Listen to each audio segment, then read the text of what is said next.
আসসালামু আলাইকুম, নমস্কার। ইসলামের মৌলানা ইনি কোন জগতের মৌলানা জানি না, বয়ানটা শুনে যাবে। তো যদি আমার সামনে থাকে থাপড়ে আমি একে লাল করে দিতাম। শালার জেলে যেতে হতো তো শালার মুখ ভেঙে দিতাম আমি।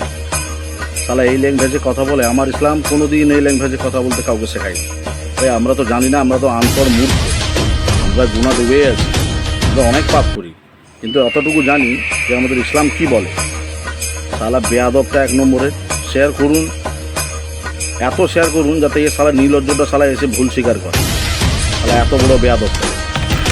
দুনিয়াতে যত বেশ্যা নারী আছে, দুনিয়াতে যত রান্ডি নারী আছে, যারা বেশ্যাগিরি করে করে মরে গেছে, সে মুসলমান হোক কিংবা ইহুদি হোক কিংবা খ্রিস্টান হোক কিংবা আর কোনো জাতি হোক না কেন, যারা বেশ্যাগিরি করে করে তারা মরে গেছে, ওই সমস্ত বেশ্যা রমণীদের জাহান্নামে দেওয়া হবে আর তাদের শরম